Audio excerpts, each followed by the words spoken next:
তো বন্ধুরা কেমন আছো সবাই? আশা করছি সবাই ভালো আছো। তোমাদের ভালোবাসাতে আমিও ভালো আছি। মিষ্টি অফিসিয়াল চ্যানেলে সবাইকে ওয়েলকাম জানিয়ে শুরু করছি আজকের রেসিপি। আজকে আমি তোমাদের সাথে শেয়ার করতে চলেছি ডিমের মালাইকারি।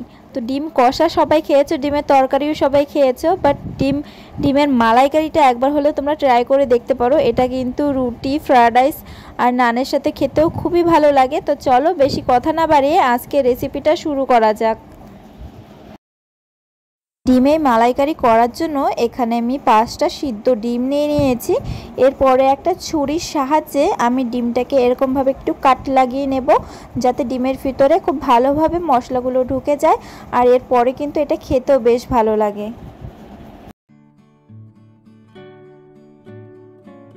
এরপরে আমি ডিমের ভিতরে 1 চামচ মতো দিয়ে দিচ্ছি লবণ, দিয়ে দিচ্ছি 1/2 চামচ মতো কাশ্মীরি লঙ্কার গুঁড়ো। আমি এই রান্নাটায় কোনো রকম হলুদ ব্যবহার করছি না, তো তার জন্য লবণ আর কাশ্মীরি লঙ্কার গুঁড়ো দিয়ে ডিমগুলোকে খুব ভালোভাবে আমি একটু মাখিয়ে নিচ্ছি। ডিমগুলো মাখা হয়ে গেছে। এরপরে আমি কড়ার ভিতরে দিয়ে দিচ্ছি বেশ খানিকটা সাদা তেল। পুরো রান্নাটাই কিন্তু আমরা সাদা তেলে করব, যেহেতু গ্রেভিটা সাদা হবে, তো তার জন্য পুরো রান্নাটা কিন্তু আমরা সাদা তেলেই করব।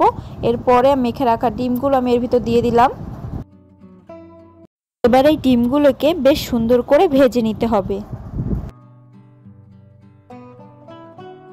দেখো ডিমগুলো কিন্তু বেশ গোল্ডেন গোল্ডেন করে ভেজে নিয়েছি। এরপরে ডিমগুলোকে তুলে নেব।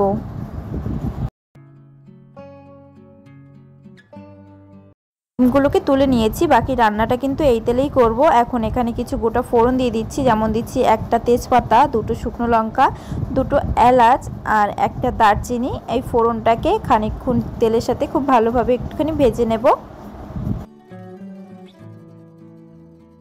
ফোড়নটাকে একটুখানি নাড়াচাড়া করে নিয়েছি। এরপরে আমি এখানে দিয়ে দিব পেঁয়াজ বাটা। এখানে আমি একটা বড় সাইজের পেঁয়াজ মিক্সিতে দিয়ে খুব ভালো করে পেস্ট করে নিয়েছি। এটাকে এখন দিয়ে কিছুক্ষণের জন্য ভেজে নেব।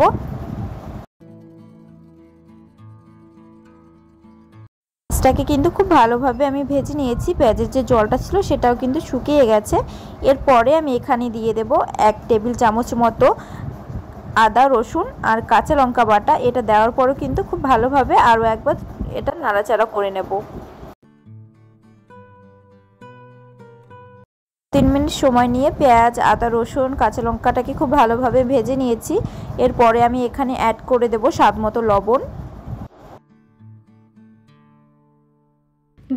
পরে আমি এখানে অ্যাড করে দিচ্ছি ছোট চামচের 1 চামচ ভাজা জিরের গুঁড়ো, আর দিয়ে দিচ্ছি 1 চামচ মতো চিনি।